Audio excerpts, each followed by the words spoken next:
વલસાડ જિલ્લાની ડુંગરી પોલીસે સસ્તા ભાવે સોનું આપતી અને સસ્તામાં નકલી નોટ આપવાનું રેકેટ ચલાવતી ગેંગને ઝડપી લીધી.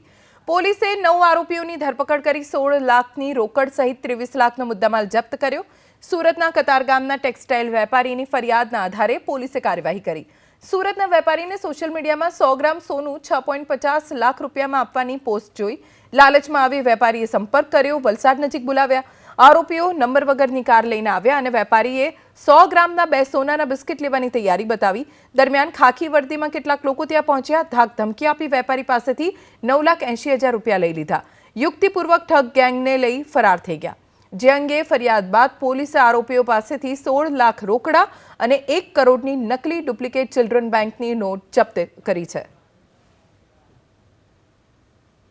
આજે 9 આરોપી પકડાયા છે. એ 9 આરોપીમાંથી 5 આરોપી ભુજના છે, 2 આરોપી છે એ અમરેલીના છે, 1 આરોપી ઓરિજિનલી ભરૂચ અને અત્યારે આણંદનો રહેવાસી છે અને 1 આરોપી જે ઓરિજિનલી મધ્યપ્રદેશનો છે ને અત્યારે નવસારીનો રહેવાસી છે.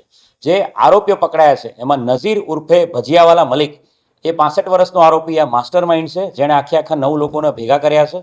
એની અંદર મામૂદ ઉર્ફે મજીદ, ભૂરો સુમરા, સાથે સાથે અબ્દુલ હનાન ઇસાક થઈમ, जुबेर जाखरा, अब्दुल नोतियार, सूरज गुप्ता, मामद सुमरा, मुस्ताक नोतियार, इरफान वाघेला एम कुल 9 आरोपीने पकड़ी पाडवामां खूब मोटी सफलता वलसाड जिल्ला पोलीसने मळी छे.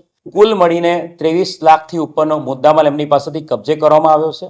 આ આરોપીએ અન્ય બીજા 4 થી 5 લોકોને આ જ રીતે 1 અસલી નોટની જગ્યાએ 3 ગણી નકલી નોટો આપવાનું, એની સાથે સાથે નકલી સોનું આપવાનું, એવી રીતે અલગ અલગ છેતરપિંડી કરીને અન્ય 4 થી 5 લોકોનો પણ આની અંદર છેતરપિંડી કર્યાની કબૂલાત આપેલી છે. આરોપીનો ગુનાહિત ઇતિહાસની વાત કરીએ તો આ 9 આરોપીના કુલ મળીને 35થી વધુ ગુનાઓ આંતરરાજ્ય દાખલ થયેલા છે.